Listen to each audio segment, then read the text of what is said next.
தூய்மையான பாஸ்மதி அரிசியில் பிரியாணி வீட்டே எப்படி செய்யலான்னு பார்க்கலாம் வாங்க. பிரியாணி பாத்திரத்தில் கடலெண்ணெய் தேவையான அளவு ஊற்றிட்டு சோம்பு போட்டுக்கோங்க, 1/2 ஸ்பூன். 3 பிரியாணி இலையை போட்டுக்கோங்க. 2 பெரிய வெங்காயம் சின்னதாக நறுக்கி வச்சுக்கோங்க. வெங்காயம் நல்லா பொன்னிறமாக வதக்கிக்கணும்.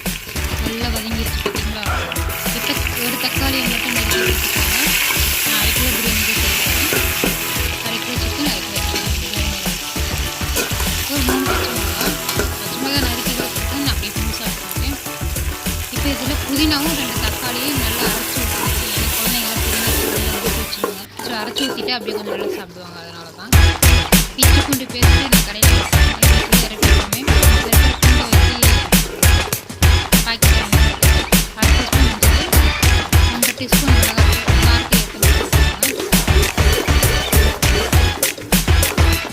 நல்லா வதக்கிடுவேன். எண்ணெய் பிரிஞ்சு வரும்.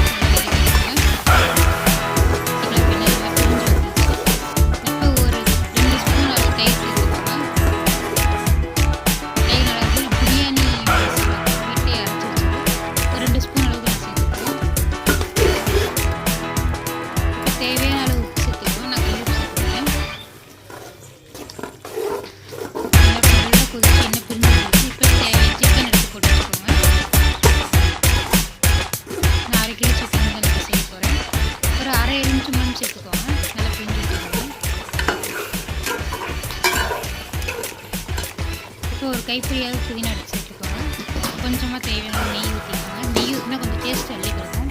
பிரியாணிக்கு நெய் ஊற்றினா டேஸ்ட்டாக இருக்கும். நல்லா கொதிச்சு எண்ணெய் பிரிஞ்சு வரும். சிக்கன் கொஞ்சம் வெந்துருச்சு. இப்போது 2 கப் அரிசி எடுத்துக்கிட்டேன். அந்த 2 கப் தண்ணி ஊற்றிக்கிட்டேன்.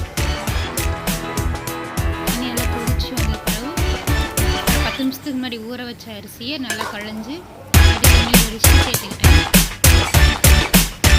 லைட்டாக கேட்கும் மறு மேலே புதினா சேர்த்துட்டு கொஞ்சமாக நெய் சேர்த்து தேவையான பாத்திரம் லைட்டாக கொதி நல்லா சுண்ணதுக்கப்புறம் மீடியம் வச்சு மேலே வெயிட்டான சுவையான அருமையான உதிரிய பிரியாணி ரெடி.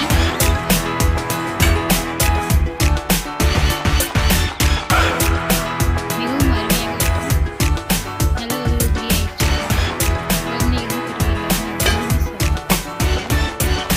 நான் புதினா நல்லா அரைச்சி ஊற்றினால கலர் உங்களுக்கு இந்த மாதிரி தெரியுது.